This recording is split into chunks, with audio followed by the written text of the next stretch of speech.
కొండ పైన చేసిన యొక్క ప్రసంగంలో ఇక 6వ అధ్యాయంలో ప్రార్థన గురించిన యొక్క అద్భుతమైన అంశాలని ఆయన మన కోసం ఆయన రాయించాడు. దేవుడికి చిత్తమైతే నెక్స్ట్ వీక్ నుంచి మనం యేసు ప్రభు ఆయన తన శిష్యులకు నేర్పించిన ప్రార్థన, ప్రభువు నేర్పిన ప్రార్థన, పరలోక ప్రార్థన, ఓకే, దాంట్లోని యొక్క ప్రతి అంశాన్ని గురించి కూడా దాదాపు కొన్ని వారాలు మనం ధ్యానం చేయబోతున్నాం. సో కాబట్టి దాని ద్వారా మన యొక్క ప్రార్థన జీవితాలను మనం కట్టుకుందాం, ప్రార్థన జీవితాలను మనం బలపరుచుకుందాం. కాబట్టి ఈరోజు మన యొక్క ధ్యాన అంశంగా మత్తయి సువార్త 6వ అధ్యాయం 8వ వచనాన్ని మనం చదువుకుందాం. Gospel according to Matthew chapter 6 verse 8. మత్తయి సువార్త 6వ అధ్యాయము 8వ వచనాన్ని మనం చదువుకుందాం. మీరు వారి వలె ఉండకుడి, మీరు మీ తండ్రిని అడుగక మునిపే మీకు అక్కరగా ఉన్నవేవో ఆయనకు తెలియదు.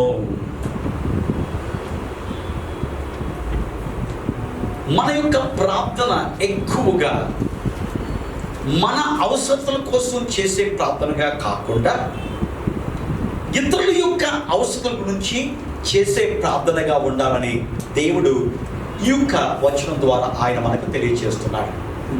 కాబట్టి ఒకసారి మన యొక్క ప్రార్థన జీవితంలో మనం ఆలోచన చేసినప్పుడు, సపోజ్ నువ్వు ఒక ½ an hour నువ్వు ప్రార్థన చేస్తున్నావు అనుకో, లేకపోతే ఒక 10 నిమిషాలు నువ్వు ప్రార్థన చేస్తున్నావు అనుకో, నీ ప్రార్థనలో ఏ అంశాలు ఎక్కువగా ఉంటున్నాయి అని ఒక్కసారి మనకి జీవితంలో ఏం చేయాలి?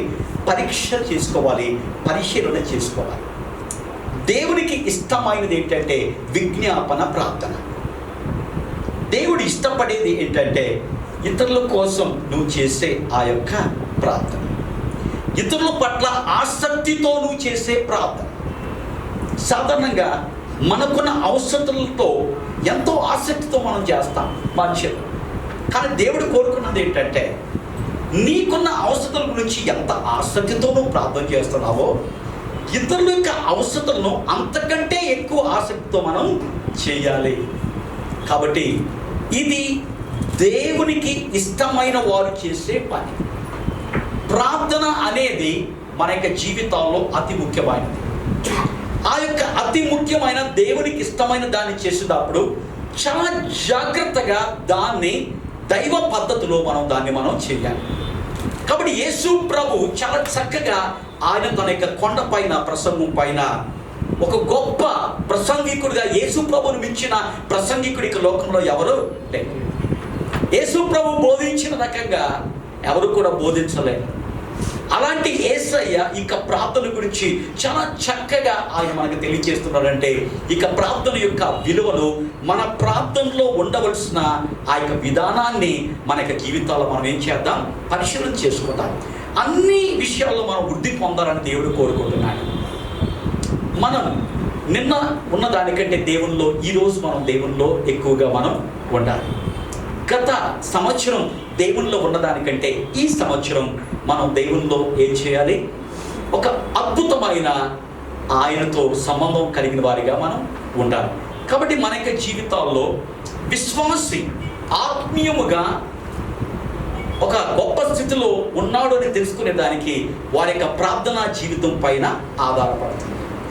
నువ్వు ఎక్కువ ప్రార్థనా జీవితాన్ని కలిగినట్లయితే నువ్వు ఆత్మీయంగా దేవుల్లో ఎక్కువగా నువ్వు ఎదిగిన క్రైస్తవుడుగా నువ్వు అన్నట్లు.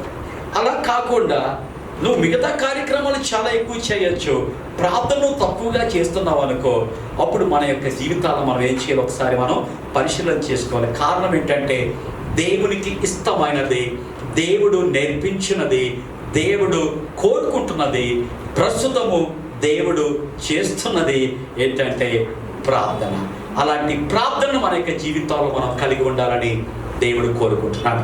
కాబట్టి మనం చదివిన వచనం మనం చూసినప్పుడు, మీరు మీ తండ్రిని అడుగక మునిపే మీకు అక్కరగా ఉన్నవేవో ఆయనకు. 139వ కీర్తన మొదటి 3 లేకపోతే 4 వచనం ఒకసారి మనం చదువుకుందాం. కీర్తనలు 139. యెహోవా నీవు నన్ను పరిశోధించి తెలుసుకొని ఉన్నావు. నేను కూర్చుండుట నేను లేచుట నీకు తెలియను. నాకు తలంపు పుట్టక మునుపే నీవు నా మనసు గ్రహించుచున్నావు. నా నడకను నా పడకను నీవు పరిశీలన చేసి ఉన్నావు. నా చర్యలన్నిటినీ నీవు బాగుగా తెలుసుకొని ఉన్నావు. దీంట్లో మనం గమనించినప్పుడు గాడ్ నోస్ ఎవ్రీథింగ్. ఏంటి? దేవునికి సమస్తం తెలుసు. దేవునికి తెలియనిది ఏది లేదు. మన జీవితంలో జరుగుతున్నది ఆయనకి తెలుసు. నీ జీవితంలో జరగబోయేది ఆయనకు తెలుసు.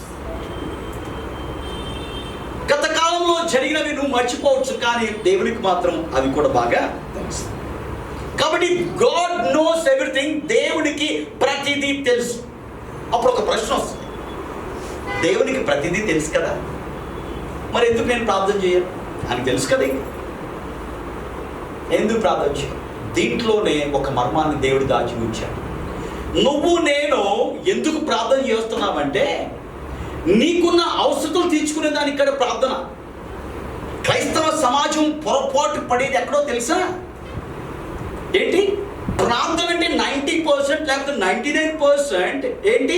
నాకు ఒక అవసరం ఉంది, అవసరం ఇచ్చుకునే దానికి నేను దేవుని దగ్గరికి వెళ్ళాలి, దేవుని అడిగితే నా అవసరం ఆయన నాకు ఇస్తాడు, ఇదే ప్రార్థన అని ఏం చేస్తున్నాం మనం అనుకుంటున్నాం. కానీ యేసయ్య ఏం చెప్తున్నాడు తెలుసా? మీ ప్రార్థనలో మీ అవసరం అడగండి, కానీ ఒకటి జ్ఞాపకం చేసుకోండి, మీరు అడిగితేనే నేను, మీరు అడిగినా కొన్ని అడగట్లేదు కానీ వాటిని దయచేస్తున్నాను నేను. కాబట్టి దీని ద్వారా మనం ఎంచుకోవాల్సింది ఏంటంటే ఎందుకు మనం ప్రార్థన చేయాలి? సమస్తము దేవునికి తెలుసు. సమస్తము దేవునికి తెలుసు. మనం కూర్చున్నట్టు తెలుసు, మనం నిలవటం తెలుసు, మన చర్యలు, మన యొక్క పనులు, మన యొక్క తలంపులు, మన యొక్క మాట నోట్లోంచి బయటకు రాకముందే దేవునికి తెలుసు. కాబట్టి ఈ సమయంలో నువ్వు నేను ఎందుకు ప్రార్థిస్తున్నా, ఎందుకు ప్రార్థన చేయాలి? ఒక 5 విషయాలు మీకు నేను తెలియజేస్తాను. యేసయ్య మనకు క్లియర్గా చెప్తున్నాడు, చూడు, నీ అవసరతలు నాకు తెలుసు. కాబట్టి నీ ప్రార్థన అంతా కూడా నీ అవసరతలతో ఉండే ప్రార్థనగా లేకుండా నువ్వు జాగ్రత్త పడు. దేవుని యొక్క వాక్యం ఎప్పుడు కూడా కాంట్రడిక్టరీగా ఉండదండి. దేవుడికి చెప్తున్నాడు, అడుగుడి మీకు ఇవ్వబడదు, వెదకుడి మీకు దొరుకును, తట్టుడి మీకు తీయబడదు. కానీ ఇక్కడ యేసయ్య చెప్పేది ఏంటంటే మీకు ప్రార్థనలో మీ అవసరతలు మాత్రమే నిండిన ప్రార్థనగా ఉండకుండా మీరు జాగ్రత్త పడండి. ఇతరులు చేసే వేషధారణ ప్రార్థనలుగా మీ ప్రార్థన ఉండకూడదు. అన్యులు చేసే విన్నపాలుగా మీ విన్నపాలు ఉండకూడదు. నిజంగా నా యొక్క శిష్యుడు అయితే, నిజంగా ప్రార్థన యొక్క విలువను గ్రహించిన వ్యక్తి అయితే నువ్వు నేను కూడా ఎందుకు ప్రార్థన చేస్తున్నాము? ఇక 5 విషయాలు మన యొక్క జీవితంలో ఈరోజు మనం నేర్చుకుంటాం. నువ్వు నేను ఎందుకు ప్రార్థన చేస్తున్నామంటే మొట్టమొదటిగా దేవుని యొక్క సహవాసం కోసం మనం ప్రార్థన చేస్తున్నాం. ఎందుకు? It's a fellowship with God. Prayer is a fellowship with God. నువ్వెవరో తెలుసా? ఇక లోకానికి సంబంధించిన వ్యక్తి కాదు. ఒకప్పుడు నీ సహవాసం, నా సహవాసం దేంతో ఉంది? లోకముతో ఉన్నది. కానీ ఎప్పుడైతే దేవుని యొక్క బిడ్డగా నువ్వు మారావో, ఎప్పుడైతే దేవుని యొక్క విశ్వాసిగా, క్రైస్తవుడిగా ఇక లోకంలో ఉంటున్నావో, మన యొక్క సహవాసం ఎవరితో తెలుసా? దేవునితో. కాబట్టి నువ్వు నేను ఎందుకు ప్రార్థన చేస్తున్నామంటే దేవునితో మనము సహవాసం కలిగి ఉండేదానికి మనం ఏం చేస్తున్నాం? ప్రార్థన చేస్తున్నాం. ఎవరైనా నిన్ను అడిగి ఎందుకై నువ్వు ప్రార్థన చేస్తున్నావంటే ఇది చెప్పాలి, నా దేవునితో ఫెలోషిప్ చేసేదానికి ఐఎమ్ ప్రేయింగ్. దేవునితో నేను సహవాసం చేస్తున్నాను. దేవుడు చెప్తున్నాడు, ఎక్కడ 2-3 నా నామములో ఉంటారో నేను అక్కడ ఉంటాను. 2 అంటే ఎవరు? నువ్వు ఒక్కడు ఉండి చాలు, దేవుడు ఆటోమేటిక్గా ఉంటాడు. కాబట్టి మనకి జీవితంలో ఎందుకు ప్రార్థన చేస్తున్నామంటే it's a communion with God, it's a fellowship with God. దేవునితో సహవాసం కోసం నువ్వేం చేస్తున్నావు? ప్రార్థన చేస్తున్నావు. మిగతా అవసరాల కోసం నువ్వు ప్రార్థన చేస్తావు. ముఖ్యంగా నువ్వు జ్ఞాపకం చేసుకోవాల్సి, ఒకప్పుడు లోకంతో నేను సహవాసం చేస్తాను, ఇప్పుడు దేవునితో నేను సహవాసం చేస్తున్నాను. నేను దేవునితో సహవాసం చేస్తున్నాను అనే దానికి నిదర్శనం ఏంటంటే ఆ దేవునితో నేను ఏం చేస్తాను? మాట్లాడతాను. ఆ దేవునితో నేను కొంత సమయాన్ని నేను గడుపుతాను. ఆ దేవునితో నాకున్న పరిస్థితి నేను వివరించుకుంటాను. ఆ దేవునితో నేను సహవాసాన్ని నేను కలిగి ఉంటాను. కొన్ని పరిస్థితులు మనకు బాగా లేనప్పుడు మనం అనుకుంటాం, ఎవరైనా నాకు నచ్చిన వ్యక్తి నా దగ్గరకు వస్తే బాగుండు, అతనితో నాకున్న పరిస్థితి నేను చెప్పుకుంటాను, అతని సహవాసం నాకు ఉన్నట్లయితే బాగుండు, ఈ పరిస్థితుల్లో అతను నాకుంటే బాగుండు అని మనం అనుకుంటాం లోకరీతిగా. కానీ దైవ బిడ్డలుగా నీ జీవితంలో ప్రతి పరిస్థితుల్లో కూడా నువ్వు నేను కూడా ఏం చేయాలో తెలుసా? దేవుని యొక్క సహవాసం కోసం మనం ఏం చేయాలి? ఆరాటపడాలి. సమయం ఉన్నప్పుడల్లా ఆ దేవునితో మాట్లాడేదానికి మనం తహతహలాడాలి. కారణం ఏంటంటే నువ్వు నేను కూడా ప్రార్థించినప్పుడు దేవునితో మనం సహవాసాన్ని మనం కలిగి ఉంటాం. అందుకని మనం ఏం చేయాలి? ప్రార్థన చేయాలి. అది మొదటి అంశం. రెండోది సంగతి మనం చూసినప్పుడు నువ్వు నేను కూడా ఎందుకు ప్రార్థన చేయాలి అంటే మన యొక్క జీవితాల్లో దేవునిలో ఎదిగేదానికి. ఏంటి?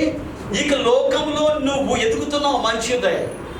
కానీ దేవుని యొక్క బిడ్డగా నువ్వు దేవునిలో ఎదిగేదానికి, దేవునిలో నువ్వు గ్రోత్ అయ్యేదానికి నీకు నాకు సహాయపడేది ఏంటో తెలుసా?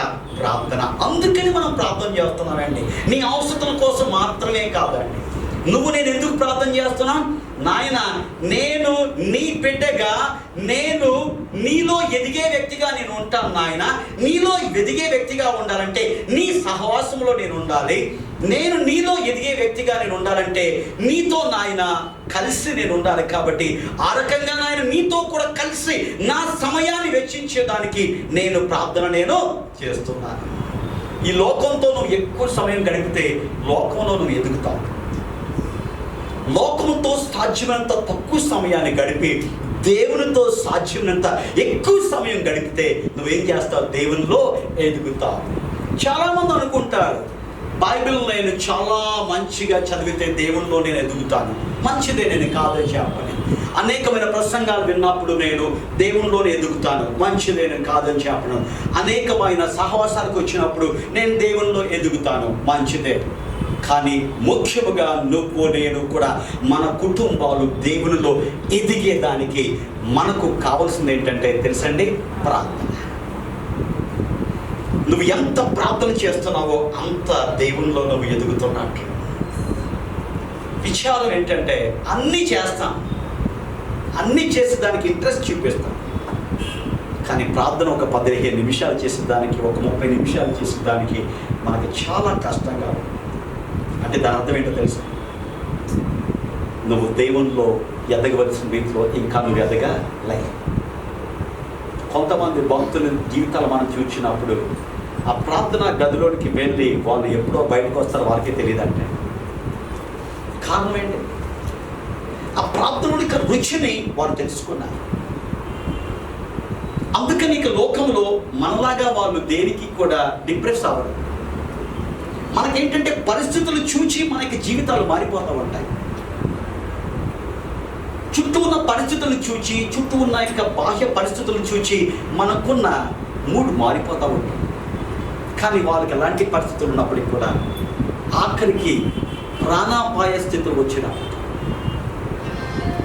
హతసాక్షులయ్యే పరిస్థితి వచ్చినప్పటికీ కూడా వారికున్న ప్రార్థన శక్తి వలన వాళ్ళు దేవునిలో తమకున్న ఎదుగుదలను వాళ్ళు ఏం చేసుకున్నారు? నిరూపించుకున్నారు. కాబట్టి ప్రార్థన దేవుని యొక్క సహవాసంలోనికి వాళ్ళు నడిపిస్తుంది. ప్రార్థన దేవునిలో ఎదిగేదానికి ఏం చేస్తుంది? మనల్ని సహకరిస్తుంది. ప్రశ్న అడిగితే ఎంతమంది దేవునిలో ఎదిగేదానికి ఇష్టంగా ఉందంటే అందరూ చేయెత్తుతాం. కానీ చేయించినంత మాత్రమే కాదు, దానికి తగ్గట్టుగా మనం ఏం చేద్దాం? ఎక్కువగా నువ్వు ప్రార్థన చేయాలి. సమయం ఉన్నప్పుడల్లా నువ్వు ప్రార్థన చేయి. మెలకువగా ఉండి ప్రార్థన చేయి. ఏక మనసుతో ప్రార్థన చేయి. భారంతో ప్రార్థన చేయి. పట్టుదలతో ప్రార్థన చేయి. దేవుడు నీ మొర వింటున్నాడు అనే విశ్వాసంతో నువ్వు ప్రార్థన చేయి. నీ జీవితంలో దేవునిలో నువ్వేం చేస్తావు? ఎదుగుతావు. నువ్వు ఇక లోకంలో ఎదగడం కాదు ఇంపార్టెంట్. నువ్వు దేవుల్లో ఎదిగితే ఇక లోకంలో ప్రతి దాంట్లో కూడా దేవుడు ఏం చేస్తాడు? నీకు ఎదుగుదల ఇస్తాడు. నువ్వు దేవుల్లో ఎదగకుండా ఇక లోకంలో నేను ఎదుగుతాను అంటే impossible. Many people are missing this concept. They coming to church, they worshipping God, they reading the Bible, even they praying. కానీ ఉన్న పరిస్థితులను చూసి వాళ్ళు ఏం చేస్తారు? వాళ్ళు మన వాళ్ళ కాదు. ఈ యొక్క స్టేట్మెంట్ని మీ మైండ్లో పెట్టుకోండి. ఈ స్టేట్మెంట్ని మీకు అద్దం ముందు రాసుకోండి ఈరోజు. ఎందుకంటే అద్దం చూస్తూ ఉంటాం కదా, అద్దం చూడకుండా ఇంటికి బయటికి రాం కదా. ఫ్రీక్వెంట్ విజిటింగ్ చేసే ఆ యొక్క స్థలాల్లో మీ ఇంట్లో ఇది రాసుకోండి. నేను దేవునిలో ఎదిగితే ఇక లోకంలో దేవుని ద్వారా నేను ఆచరించబడతాను. నేను దేవునిలో ఎదగకుండా ఇక లోకంలో సాధిస్తానంటే ఆ యొక్క సాధింపు నీకదే సాటిస్ఫాక్షన్ ఇవ్వదు. కాబట్టి మనం ఎందుకు ప్రార్థన చేస్తున్నామంటే దేవుని యొక్క సహవాసం కోసం ప్రార్థన చేస్తున్నాం. దేవునిలో ఎదిగే దానికి మనం ప్రార్థన చేస్తున్నాం. మూడవది, దేవుని పైన ఆధారపడ్డాను అని గుర్తించేదానికి నువ్వేం చేస్తున్నావు? ప్రార్థన చేస్తున్నావు. ఈ లోకం పైన ఆధారపడిన వాడు ప్రార్థన చేయడు. దేవుని పైన ఆధారపడిన వాడు ప్రార్థన చేస్తాడు. తన జ్ఞానం పైన ఆధారపడిన వాడు ప్రార్థన చేయడు. దేవుని యొక్క జ్ఞానం పైన ఆధారపడిన వాడు ఏం చేస్తాడు? ప్రార్థన చేస్తాడు. కాబట్టి నువ్వు నేను కూడా దేవుని పైన నేను ఆధారపడ్డాను అనే దానికి నిదర్శనం ఏంటో తెలుసా? నీ ప్రార్థనా జీవితం. అందుకేనండి ప్రపంచ ప్రఖ్యాత కాంచిన దైవ సేవకుల గురించి మనం కథలుగా మాట్లాడుకుంటాం. భగత్ సింగ్ గారు కానివ్వండి, సాధు సుందర్ సింగ్ గారు కానివ్వండి, డేవిడ్ పాల్ యాంగిచో గారు కానివ్వండి, బెన్హిన్ గారు కానివ్వండి, రీన్హార్డ్ బాంకే గారు కానివ్వండి, ఇంకా అనేకమైన టీటీఎస్ దినకరన్ గారి కానివ్వండి, ఎంతో గొప్ప దైవ సేవకులండి. ఏంటి వీరికి జీవితంలో అంతగా దేవుని ద్వారా దీవించబడ్డారు. వాళ్ళు మనలాంటి వాళ్ళే.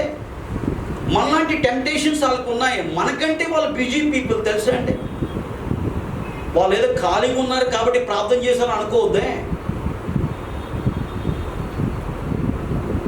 ఒక దైవ సేవకుడు చెప్తాడు, ఈరోజు నేను బిజీగా ఉన్నాను కాబట్టి నిన్న కంటే నేను ఈరోజు ఎక్కువగా ఏం చేస్తాను? ప్రార్థన చేస్తాను.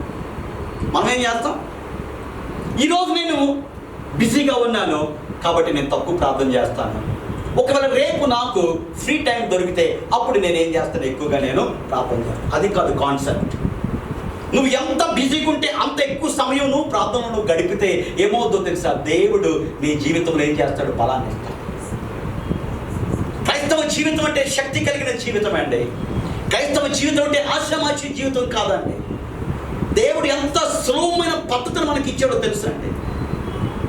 ఎంత సులభమండి, ఎంత కృప కలిగిన దేవుడండి, ఎంత ప్రేమ కలిగిన దేవుడండి. ఇక లోకంలో దీవెనలు పొందేదానికి మనుషులు ఏం చేస్తున్నారు? అనేకమైన ప్రయత్నాలు చేస్తున్నారు. పడరాని పాటలు వాళ్ళు పడుతున్నారు. కారణం ఏంటంటే వాళ్ళకొక ఆశ ఉంది, నేను ఇది చేస్తే నాకు ఇది దొరుకుతుంది. కానీ యేసయ్య మనకు చెప్పింది చిన్నది చెప్పాడు, సులువైనది చెప్పాడు. ఎంత ప్రేమ కలిగిన దేవుడు. కానీ ఆ సులువైనది కూడా మనకి జీవితాల్లో చేసేదానికి మనకు కష్టమవుతుంది. ఇంకేం క్రైస్తవం మనం చెప్పండి. ఇంకదే ఇంక కష్టమైనది చెప్పితే ఇంకేం చేయగలుగుతామని చెప్పండి. సులభమైనదే చేసేదాన్ని కాబట్టి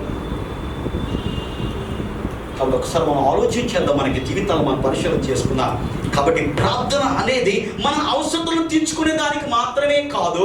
నువ్వు నేను ఎందుకు ప్రార్థన చేస్తున్నామంటే దేవునితో సహవాసములో మనం ఉండేదానికి, దేవునిలో ఎదుగుదల మనం సాధించేదానికి, దేవుని పైన ఆధారపడ్డాను అని నేను ఇక లోకానికి నేను నిరూపించాలి. ఇక లోకంలో ఉన్న వాళ్ళకి నేను సాక్షిగా నేను ఉండాలి.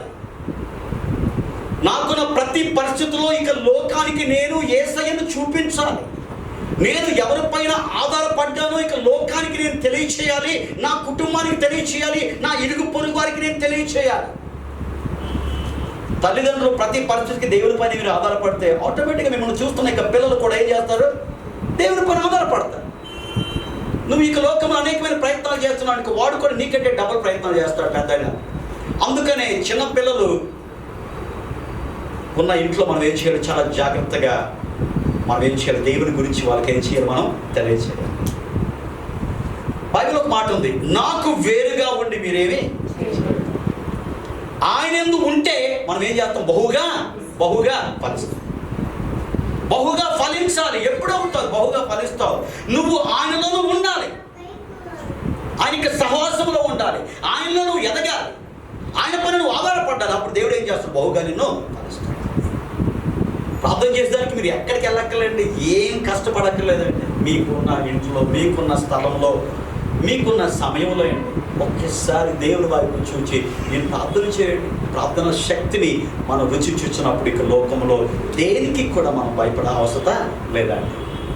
కాబట్టి మనకి జీవితాల్లో 3 విషయాలు మీకు నేను తెలియజేశాను. నెంబర్ 4, మనం ఎందుకు ప్రార్థన చేయాలంటే దేవుని యొక్క చిత్తాన్ని మన యొక్క జీవితాల్లో గ్రహించేదానికి మనం ఏం చేయాలి? ప్రార్థన చేయాలి. నువ్వు ప్రార్థన చేస్తే దేవుడు నీతో ఆయన మాట్లాడతాడు. అప్పుడు నువ్వు తప్పుడు తీర్మానం తీసుకునేదానికి అవకాశం ఉండదు.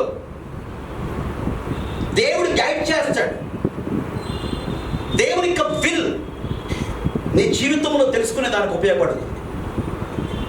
మనందరి పట్ల దేవుడు ప్రణాళిక ఉన్నాడు. నీవు తల్లి గర్భంలో పిండంగా ఉన్నప్పుడే దేవుడు ఏం చేశాడు? నీ పట్ల ఒక స్కెచ్ గీశాడు, ఒక డిజైన్ చేశాడు నీ లైఫ్. దేవుని యొక్క డిజైన్ ఎలాంటి తెలుసా? గ్రేట్ డిజైన్ అండి.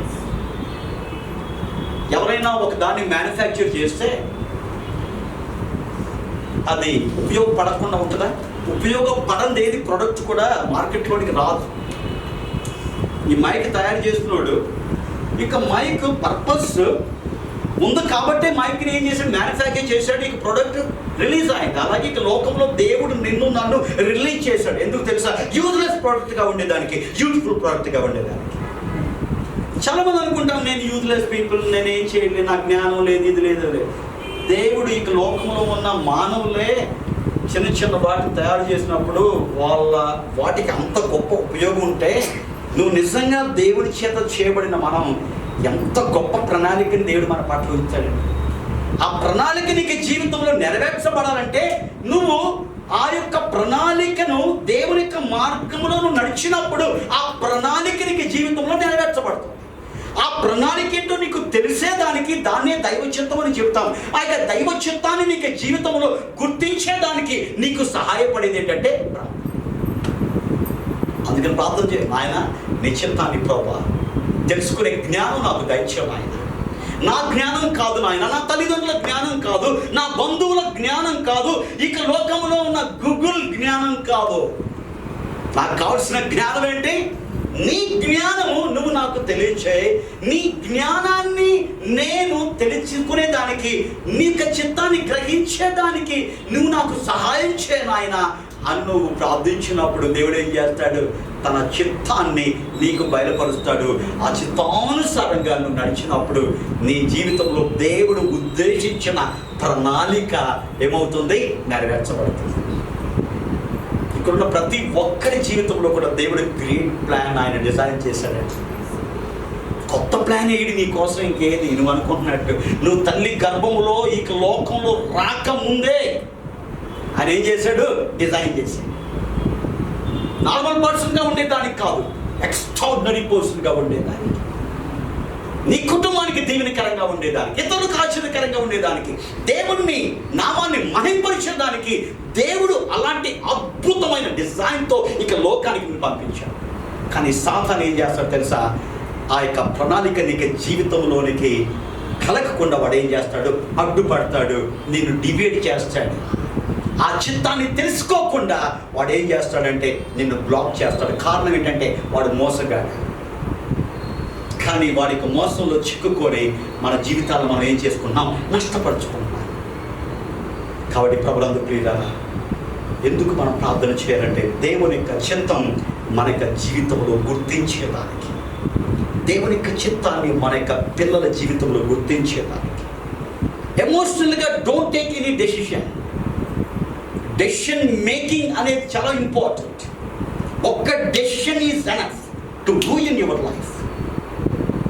కానీ ఒకటి, దేవుని యొక్క జ్ఞానంతో ఆ యొక్క తీర్మానం తీసుకుంటే ఇక లోకంలో అది నీకు విచిత్రంగా కనిపించవచ్చు.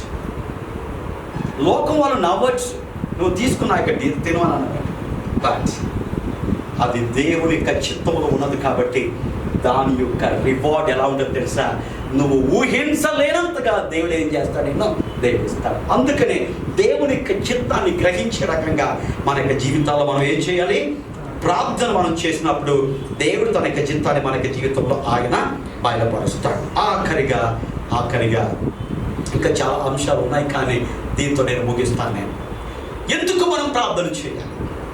మన గురించి దేవునికి అంతా తెలిసే ఎందుకు నువ్వు ప్రార్థన చేయాలి? నీ అవసరతల కోసం కాదు. నేను ప్రార్థన చేసేది దేవుని యొక్క స్వరూప్యంలోనికి మారేదానికి మనం ఏం చేయాలి? ప్రార్థన చేయాలి. దేవుడు ఏం చెప్తున్నాడు? నేను పరిపూర్ణుడు కనుక మీరును పరిపూర్ణులుగా. నువ్వు ఎన్ని నీతి కార్యాలను చేయు, నువ్వు పరిపూర్ణతలోనికి వెళ్ళలేవు. కానీ ప్రార్థన చేయి. ప్రార్థన దేవుని యొక్క స్వరూపంలోనికి నిన్ను చేస్తే మారుస్తుంది. ప్రార్థన నిన్ను పరిశుద్ధుడుగా చేసేదానికి సహకరిస్తుంది. కారణం ఏంటంటే నువ్వు ప్రార్థించేటప్పుడు నువ్వు పాపం చేసేదానికి అవకాశం. కాబట్టి ప్రభునందు ప్రియుల, యేసు ప్రభు కొండ మీద ప్రసంగం ద్వారా మత్తయి సువార్త 6వ అధ్యాయం 8వ వచనం, మీరు వారి వలె ఉండకుడి, మీరు మీ తండ్రిని అడుగక మునిపే మీకు అక్కరగా ఉన్నవేవో ఆయనకు తెలియను, అవి వాటిని మీకు దయచేస్తాడు.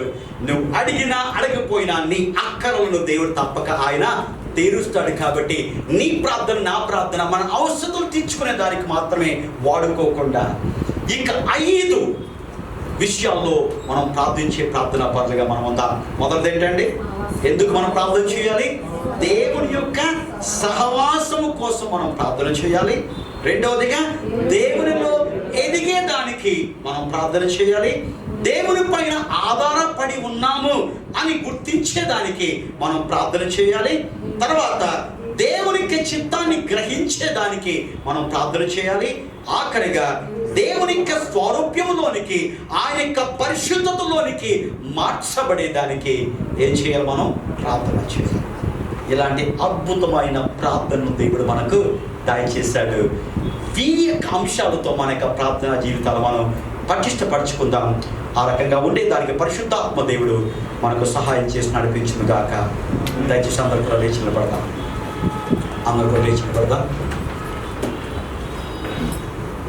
ఒకసారి మన యొక్క ప్రార్థనా జీవితాలు మనం జ్ఞాపకం చేసుకుందాం.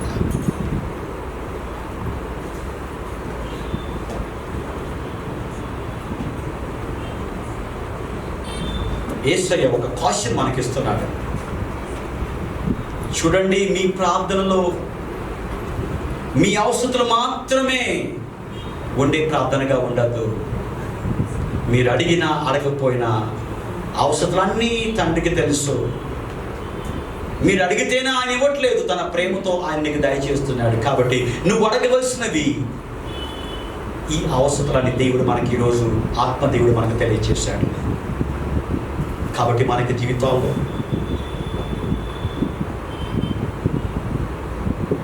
దేవునితో వేరై ఉండి నువ్వు ఏది సాధించలేవు. నువ్వు అనుకుంటున్నావు అది నీ భ్రమ. కానీ దేవునితోనే ఉంటే నువ్వు ఏదైనా సాధించగలవు. నువ్వు సాధించగలవు. కారణం ఏంటంటే దేవునితో నువ్వు సహవాసంలో ఉన్నప్పుడు, దేవునితో నువ్వు సంబంధం కలిగినప్పుడు, దేవునిలో నువ్వు ఎదిగినప్పుడు. అలాంటి తీర్మానం తీసుకుందా మన యొక్క ప్రార్థన జీవితాలను పటిష్టపరచుకుందాం. తండ్రి అయిన దేవుని యొక్క ప్రేమ, కుమారుడైన యేసుక్రీస్తు ప్రభువు, పరిశుద్ధాత్మ దేవుని యొక్క దివ్య సహవాసం, సమాధానం దేవుని ప్రేమించు మనకు దేవుని రాకడ పర్యంతం సదాకాలం తోడుగా నడిపించును గాక. Amen. Praise Lord. God bless you.